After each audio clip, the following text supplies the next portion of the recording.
first. Do you feel like you've come to Earth with a bigger purpose, but you have no idea how to get there or what you're supposed to be doing? Then this episode is for you. So sit back, get cozy, because this episode of The Vibrant Woman is going to show you how. Hi, I'm Heather Russell, your host of the Vibrant Woman Summit, and I'm thrilled to introduce you to Tanya Penny, an intuitive guide, divine channel and conduit, and author of the Connect with the Divine You book and journals. Tanya teaches the therapeutic meditation process, or TMP, and the 10 keys to a vibrant body and abundant life. And she empowers her clients who are ready to go deeper into their healing journey. Her complete bio and socials are linked below, so be sure to check them out. And without further ado, let's get started. Hello, everyone, and welcome to the Vibrant Woman Summit. I'm your host, Heather Russell. And today on the show, we have the amazing Tanya Penny, and we're talking about ways to discover and live your divine purpose. Hi, Tanya. Welcome to the show. Hello, Heather. Thanks so much for having me today. It's an honor to be here, and I'm excited to talk about this important topic. Oh, I'm so excited you're here. So before we dive in, I would love for you to tell me and the audience your story and how you got into this work. Oh boy, it's a long story, but I'll make it short. So I was an occupational therapist by degree. That's kind of how I started my career. And for those of you that don't know what an occupational therapist is, it's not somebody who just finds people jobs. It's that's what a lot of people. A little body work. There's lots of different things we do, but essentially it's so interesting. We're essentially coaches, and we look at all areas of people's lives and help them improve all areas. Essentially, that's what we do. So I'd been doing that. I had been doing that for probably 5 or 7 years, and I just knew though there was something else. Like I had this deeper calling. And I felt it. And I just kept asking. At the time, I wasn't spiritual, so I don't know who I was asking, but I was like, show me, right? Show me what my purpose is. Like, I know this is fine, but I know there's more. Mm-hmm. And about 2 years later, I was diagnosed with MS. And now people at that time, I did not know that was the answer to my prayer. My asking, like, what is my divine purpose? But for the next 7 years, I went through a pretty drastic life shift, as you can imagine, looking to heal that on a deeper layer, right? To fully heal it, even though they said that it wasn't healable, right? Western medicine said that it wasn't, there was no cure for it. But deep inside, I knew, right? I kind of had this feeling that there was. And so I just kept looking for alternative ways to heal it. And I was still taking some Western medicine in the beginning. And then in 2007, I had what I call my first spiritual or divine wake-up call, or message, I should say. The MS was the first knock at the door, right? But then I heard this voice one day and it said, don't take that medication anymore. We're going to show you a different way. I don't know why I listened. I had no idea who the voice was. Again, I was not spiritual at that time, but I did it. And over the next 3 years, I got off the Western medicine, started doing the things that I was guided to do. And by 2010, it was completely gone. And which was a big deal because I had it pretty bad. I had 80 lesions in my brain. I was blind in my right eye. Oh my God. It was like I had a stroke on the right side of my body. So yeah, it was pretty bad. But by 2010, it was all gone. My neurologist was like, I don't know what you're doing, but it's amazing. And I took all of what I learned and did, and I put it in a program, which is why I'm here today. I was like, okay, my purpose clearly is to share this with other people. Mm-hmm. So people typically come through the illness door when they work with me, but sometimes it's just another life breakdown.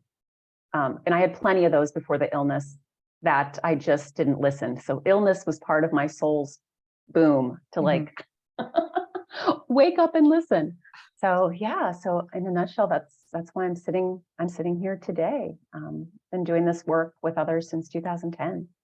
Well, I'm glad you stopped listening to Western medicine. I like that you said that. Usually I'm like, well, conventional, natural is always better. Well, there's a time and a place, right? I Yeah, mean, there's a time and a place for Western medicine, I like to say. And, when people are on medications, which people often are when they come to me, I don't tell them to get off their medications. I say, we need to do these other things first. right. Otherwise, it's like taking a bottle away from a baby or their blanket away without them having, something else to feel safe and secure. So we want to make sure you have tools before you start weaning off medication. So time and a place.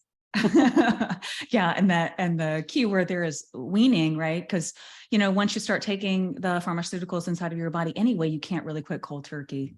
No, It's no, interesting. no, because then it's like horrible withdrawal, right? Oh my goodness. So yeah, so that's I was able to see, which is what we're going to be talking more about Yes. today, your divine purpose. But when we're on the other side of it, we can often see it. When we're in it, when we're in that mess, whatever the mess is, sometimes it's really hard to know that it's part, it's part of your purpose, the challenge that's happening. Yeah. So explain from your perspective what divine purpose means and, kind of how you teach that. Yeah. So I know a lot of people look at purpose as just career, but I like to look at it as who you're being in your whole life, right? In all areas of your life, you're actually bringing those aspects. So, in general, and again, this is my belief at this moment in time, and so that could change. Again, we're always changing and growing and having Uh-huh. consciousness, you know. But at this point in my life, I believe, that we all have a soul, and that in general, every soul comes to the planet in order to grow, in order to heal and evolve, in order to give and receive more love, Mhm. and to experience more joy. So I believe every soul on the planet has that purpose. Then I also believe that we have our specific divine purpose and specific challenges, like I mentioned, MS. I also have a lot of sexual abuse in my history. So I believe that our specific souls come with specific experiences or challenges in order to overcome them and then help others to do the same. And that might be something that you get paid to do. But again, it can be, I think about when I go on my walk every morning and I'm walking down, I live in Hawaii, I'm walking down Ali'i Drive across from the ocean, and I pass lots of people that are walking and running. And so for me to spread more love and joy, it's saying good morning, it's saying hi, it's saying, you know, smiling, just even smiling at people, right? So I think we're all here again to do the general purpose, but then we have these specific challenges and also specific gifts that we come in with that we're meant to share with others in our own unique way. So that's what I mean by divine purpose. Hopefully that was No, that's perfect because, most of the time, as you mentioned, we think that this is some role, right? Some job that we're in here to do. Hey, my soul's purpose is to teach people about wellness. And you forget that really you are, like you said, you are, you have a soul, you're an infinite being.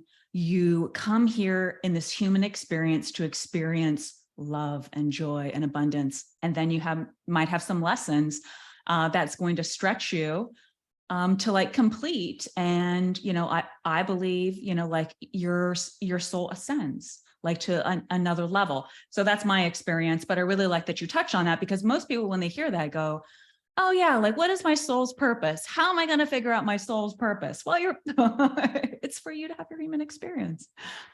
it's actually pretty simple if you want to go into that, right? So Yeah, it's like how do you find that? And it's so funny. People make it really complex, but of it's course. actually right. We've been conditioned to do that, right? To make everything complex, even the belief life's got to be hard because maybe it was in the past.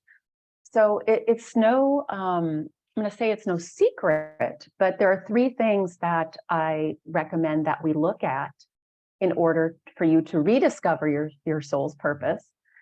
Because I think we all come in knowing what it is, but then because of the conditioning and because of our challenges, we lose touch in that, Yeah. right? We lose sight of that. So, I'm going to recommend you guys grab your journal right now or a notebook or open a document if you can on your device. I'm just going to take you through briefly some things that I like to call it write and reflect. So Perfect. things you can write and reflect on so that you can simply find your divine purpose. Okay. So number one is, what do you love to do? What brings you joy? And it's so interesting, Heather. There's quite a few people that when they come through my door, they say to me, I don't, honestly, I don't even know anymore, because they've fallen into that trap that so many women and men do too, but I feel like women do more, that people pleasing. Yes. So they're doing what everybody else wants, what everybody else loves or enjoys, and they are disconnected from what actually lights them up and what brings them joy, right? Yes. So people pleasing and that pretending to be super, what I call pretending to be superwoman or superhuman. I do work with some men once in a while, but yeah, so just take a minute to think about what do you love to do, or what did you love to do? Like, if right now you're like, man, I don't know, because I just am completely separated. Like, think back, what did you used to love to do? Right? Like, I used to love to dance and sing, and I still do. Right? So I'm trying to incorporate that more into my daily life. I love the water. So anything that has to do with water, and because I'm in Hawaii now, paddleboarding, snorkeling. So make a list of things you love to do and that bring you joy, because that is a part of your divine purpose, right? Because again, part of our purpose is to experience more joy. Yes. And then make sure you carve out time every day to do at least one of those things on your list, even if it's like 15 minutes. I was talking to a client the other day. She's a mom of two children under 3, and she works part-time, and she's trying to start her coaching business. And I'm like, oh my gosh. And we talked about this, right? Like, if we don't have enough joy and we don't do enough things that we love, it totally cuts off our creative flow. Mm-hmm.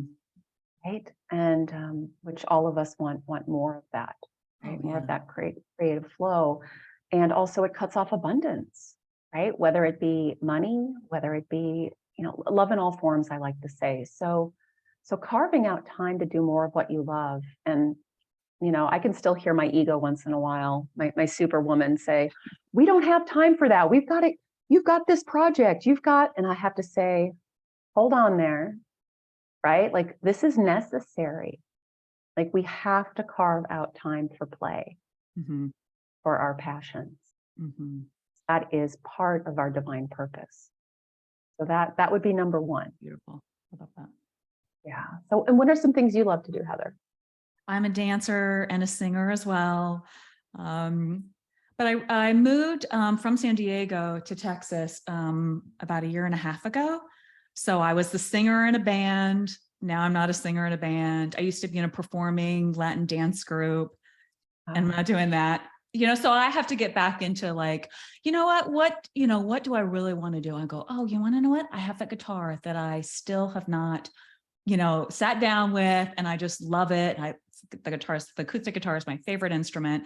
And I go, that's what I'm going to do. So just because I haven't found a dance studio here, I'm going to pick up that guitar. Yeah. And no, I get it. Like, I used to have, when I lived, I'm just thinking back when I lived in Sedona, I used to have this specific wine bar that had live music, and people always got up and danced. And then when I moved to Hawaii, it was like, okay, I know it might look a little different, right? So it might look different than what we've done in the past, but it's possible, Yep. right? It's possible. It may just be dancing in your living room right now, or, whatever. Like, that's the other thing I think that holds us back, is that kind of all or nothing. Yes. And so if we don't have like hours to do something, then it's like, oh, then I'm not going to do it at all. But you guys, 15 minutes. That's Right? so Just true. 15 minutes. That's so true, because it usually is an all or nothing thing where people are like, well, I'm not able to devote all this time to it, so forget it. I'm out. Yeah. It's like, no, yeah. you're sabotaging yourself. We want joy and fun and adventure in our lives. That's what, helps to fuel us. It's like you were saying. necessary. Yeah, it's absolutely necessary. whether you have a chronic illness or you have some other life breakdown, like more joy and more doing more of what you love is super important, especially in growing your business. I know there's probably a lot of people here that are doing that. So number two, you want to ask yourself, what do I do well? Right? What am I good at? What am I good at? What have I always been good at? And another way to ask that is, what do I just naturally do? Right? Who am I naturally in the world? And this can be tricky too, because a lot of us growing up got put down for things that we naturally did and did well. And then we kind of turned them off, or we hid them. Mhm. So I'll give you an example. I have always been a question asker. Drove my parents nuts, drove my family nuts. I was put down for it, right? Like, why do you ask so many damn questions? Like, but hello, now, like, not even just now, as an OT, like asking questions was really important. And as a coach, as you know, asking people questions and listening is really important. Right? So taking a few moments to think about, what do you do naturally and what are you really good at? Right? Because that is a huge clue to your divine purpose. And, listener for me, question asker, truth seeker, like outside the box. Yeah. If somebody tells me I can't do something or it's not possible, like when they told me, like my neurologist said, there is no cure for MS, get ready to be in a wheelchair. And I immediately was like, Mm-mm. hell no. Right. Now you just challenged me. Thank you. So I've always, I'm kind of that rebel, that truth seeker as well. And so, yeah, so asking yourself, what do you do well? What are you good at? And what do you do naturally? That is definitely a part of your specific purpose and your gifts and your abilities that you're here to share, even if they were criticized as a child or, in a young adult. Or even now, right? There's still people that don't like it that I ask questions, and it, stirs up stuff for them, right? And that's okay.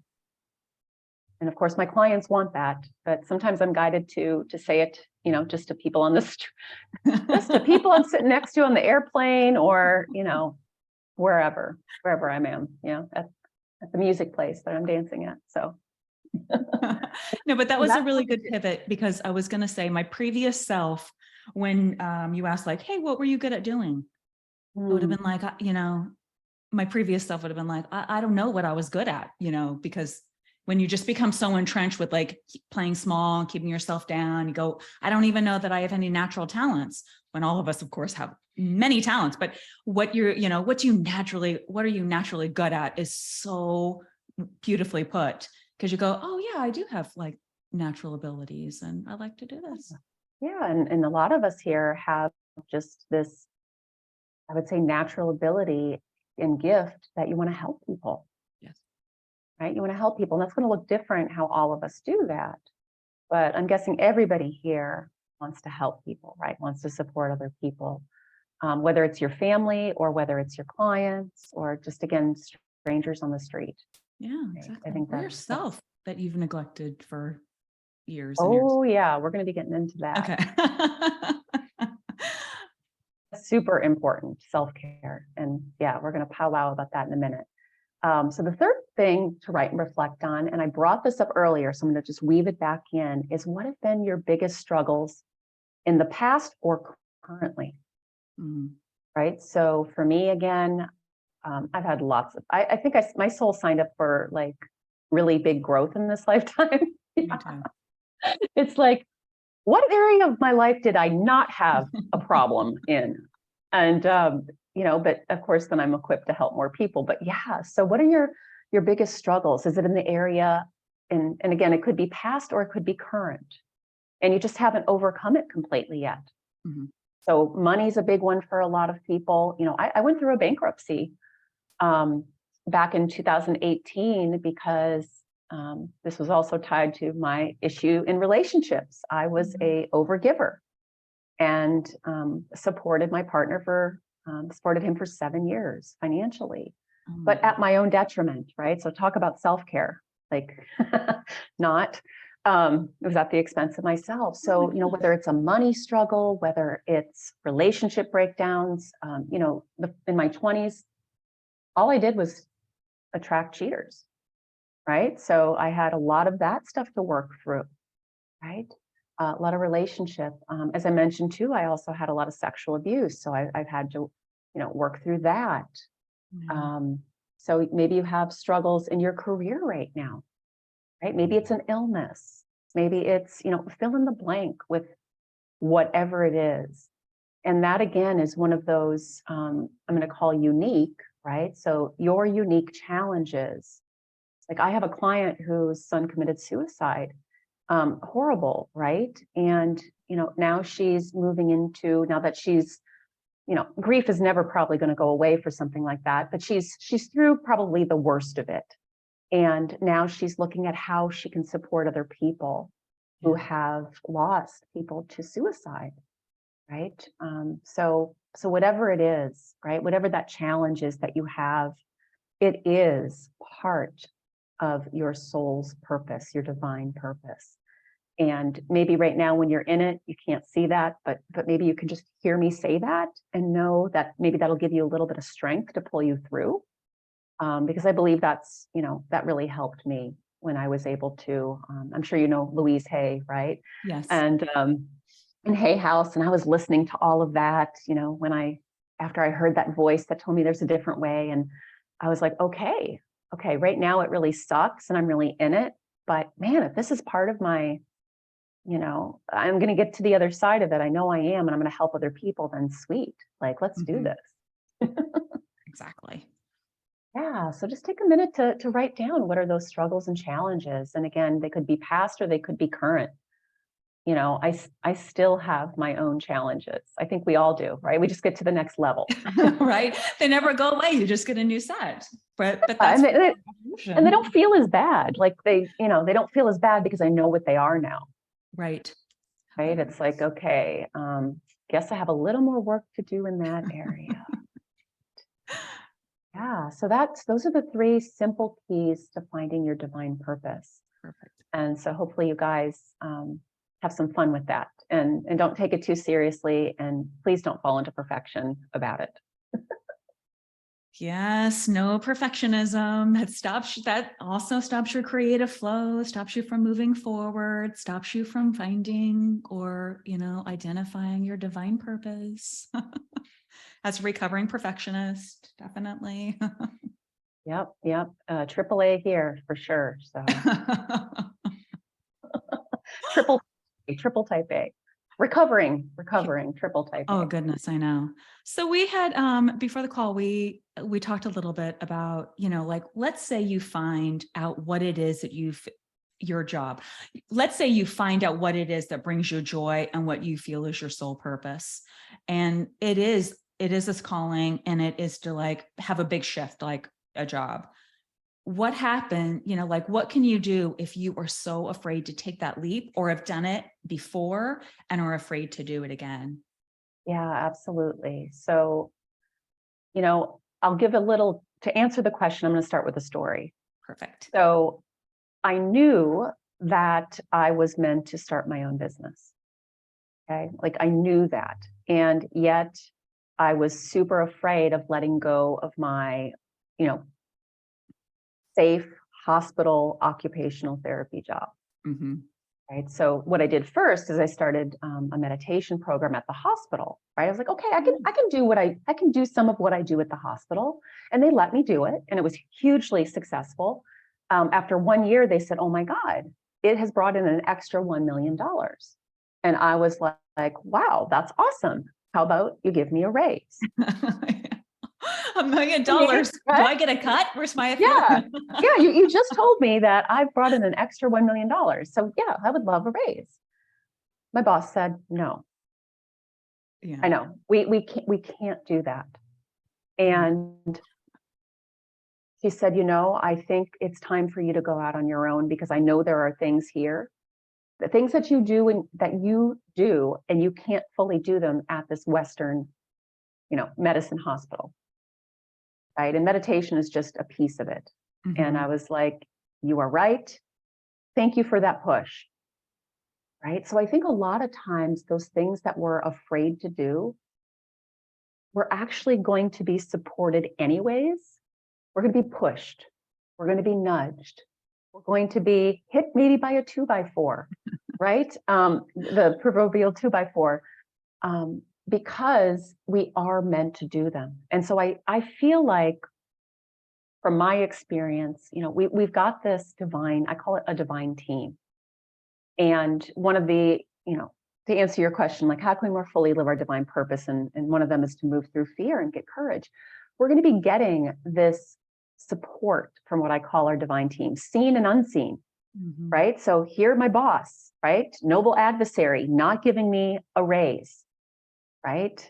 And at first I thought, bitch, but then of course I was able to be like, okay, I know that there is some good in this, right? Yeah. My human ego self though was like, And so knowing that you have this divine team that's going to assist you, even when you're afraid, it's going to nudge you, gently push you, sometimes give you kind of a big 2x4, to help move you forward in your purpose, right? So that's one piece. So the other thing that, or other things that we need to do is really looking at, and we talked about this too before, Heather, is looking at what are those specific fears?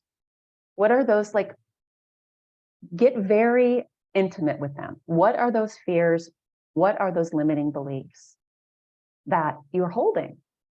Right. So again, I mentioned I had a huge fear, I think most of us do, of being rejected.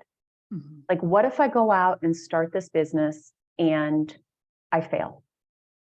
Or what if I put myself out there and no one signs up? Right.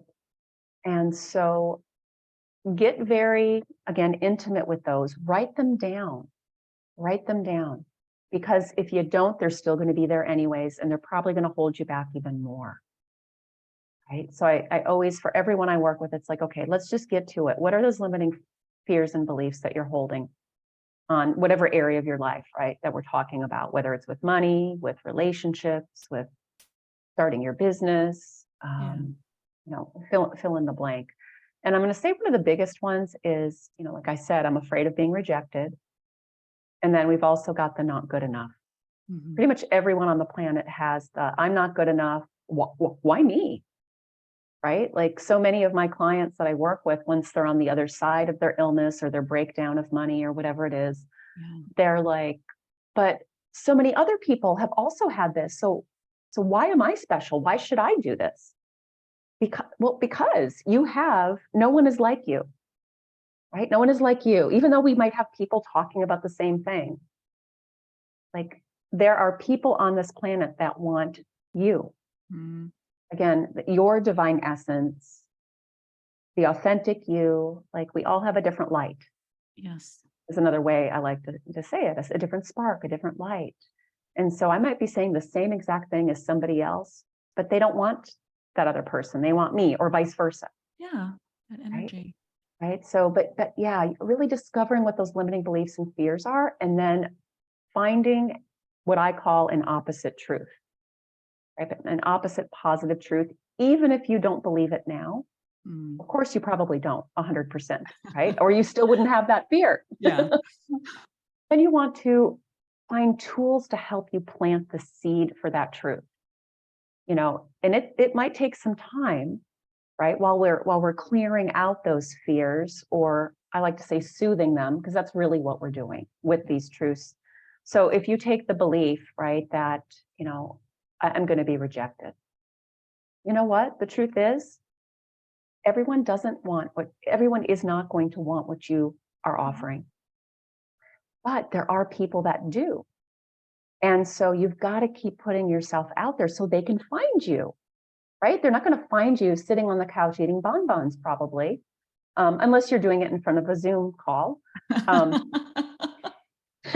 Right? Like, no, it's true. We're here to be seen. And so that's one of the biggest ones. I'm going to be seen, heard, and rejected. And you know what? I have been rejected more times than I can tell. I have gotten more hate emails than I can count. God. But my life has been threatened. So, by someone who said, you can't heal MS, and that you're even saying that, oh yeah, I have had my life threatened. Oh my God. Yeah. Yeah. So talk about severe rejection, right? Like threatening my life.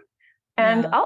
I'm not going to lie, it did affect me for a little while. But then I kept planting the seed of truth. Like, I may have been burned and hung in a past life, but in this life, that's not likely to happen. I mean, it's really not.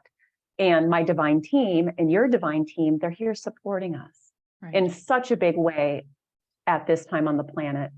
And so, yeah, there are going to be people, and that's part of what I had to overcome, Mhm. right? That's part of one of my challenges, right? To Yeah. overcome that rejection that I had a lot in childhood.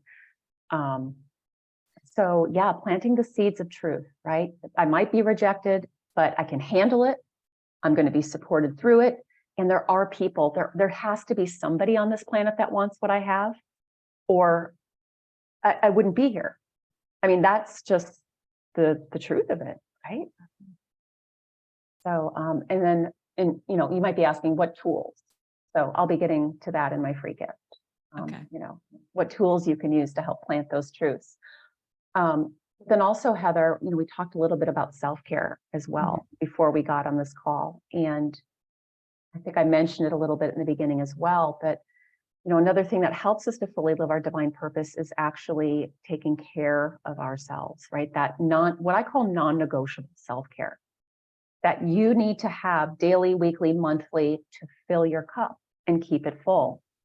Because I'm telling you what, so many of us are trying to give from a place of maybe empty or 25%. And, from my experience, you've got to have your cup at least 75 to 80% full, if not 100, in order to be able to help others and support others and not deplete yourself even more. Deplete yourself or become resentful. I know Oh my gosh. so many people who have businesses and then they just do not take care of themselves. And I mean, like really, truly deep self-care. Not like this, I put on a sheet mask and it's like, oh my God. Well, I like doing that too. However, yeah. Yeah. Yeah, but no, like absolutely. It can be a massage. It can be, but then it's gotta be it's something daily that we do. Yeah. Right? It's a daily practice, and enjoy, like I said in the beginning, like doing more of what you love every day is a part of that non-negotiable daily self-care. So I don't know what it looks like for you, Heather, but for me, it looks like I get up in the morning, I have an hour for coffee and journaling and connecting with my soul and what I call, my divine team. Um, and then I go for my walk, and then I make myself breakfast and have a shower. And for me, I'm blessed because I get to make my own schedule. I don't start seeing clients or working till about 10 o'clock in the morning, right? But regardless of whatever situation you're in, maybe you can't get that all done in the morning. But I believe moving your body every day is super important. Great. Having time to play every day, connect with yourself, your soul, and your divine team every day. Meals, how many people skip lunch or don't take a lunch or eat while they're working? And it's like, no, that midday break is actually really important. Right. And I still take that. I still take that as well. And then finding something to do that's fun every night as well. So that's huge part to living your divine purpose is taking that non-negotiable daily self-care time. And then we've got weekends for you. You might do more. Like, I try to go out of town once a month, like just for a weekend. And then a couple times a year, go on a bigger trip, right? Because every time we go somewhere new, it's not just about having time off. When we go explore new places, our soul loves that. That actually feeds, right? It feeds our divine purpose to do that. So I think that's really important too.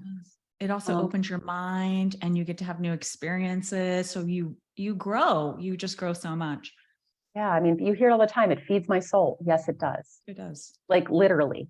And then the other big one, and this is still one, Heather, I'm working on. I've come really far in it, but it's that releasing judgment of yourself. and others.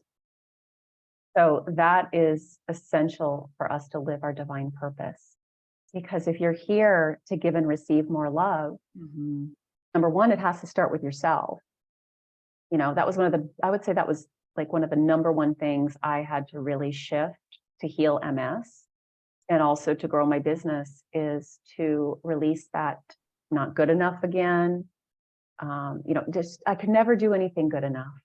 Yeah. And I know where that comes from. Many of us have that because we couldn't as children, right? We got that message from our parents or our teachers or our siblings that, we're not good enough. We never do enough. And so I think that's huge. And really to know that you're always doing your best, no matter what. Mm-hmm. Right? And we're always doing our best. We're always good enough. We don't have to prove ourselves. And I'm feeding you guys some more truths to use. And then, of course, being able to have that compassion, not only for yourself, but with other people. I mean, here we are all on the planet. Every single soul is here to experience more love, more joy, all of it. And as we know, looking around on the planet right now, it's not freaking easy. No. Right? It's not easy with everything that's happening. But to remember that every single person, even the jerk in front of you that's driving, like whatever, right? Just as an example, like everyone is here doing their best, and we essentially all want the same thing. Mm-hmm. All want to be loved. We all want to be happy. We all want to be at peace. Right. So I think practicing having that compassion, and I bring up the driving thing because that's one of Are my you a big demon ones on the lately. road? Oh boy. I just am like in awe sometimes by just, yeah. Anyways, my ego right now, driving is one of the issues with judgment on other people. So it sounds so silly, but yeah, it's like, and I can see it and I laugh at myself about it, right? Like, so I'm not judging myself for it. I'm like, oh my gosh, like, look, here's my ego again. Like, Yeah. wow. So yeah, I feel like that's really important as well. Yeah. And we talked about the 3 Ps already, but yeah, like that's part of releasing judgment, right? The perfectionist, the people pleaser, and that part of you that really wants to be that superhuman. I think those unhealthy patterns also need to be worked with. Those parts of us need to be worked with and brought back into balance Mm-hmm. in order to fully live our divine purpose. Yeah, we all have to take a really deep look inside of ourselves and recognize that almost all of us have at least one of those. Oh gosh. I had all 3, but And I can it depends too. Like, I always tell my clients, anytime you do something new, those 3 Ps are going to go, oh, like they're going to come back in pretty strong, especially when it comes to starting a business, or being a new parent, or getting into a new relationship, or yeah. So I think that those are always parts of ourselves that we need to soothe and to work with. Yeah. Okay, Tanya, so would you tell everybody about your free gift? Absolutely. It is called the Vibrant Body and Abundant Life Starter Kit. And essentially, it's the 10 keys that I needed to, and what I have seen in, gosh, since I've been doing this since 2010, that most people need to work through in order to have that healthy body and that abundance in every single area of your life.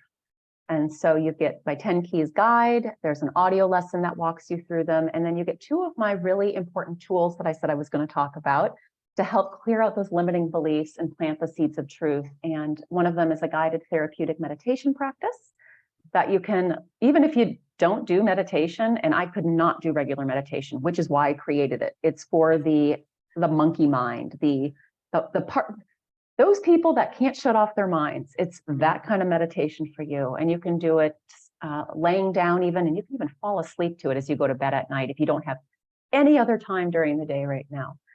And then I also created more recently a self-healing process. And so I like to describe it as you guiding, like you stepping in as what I call your divine parent or your higher self.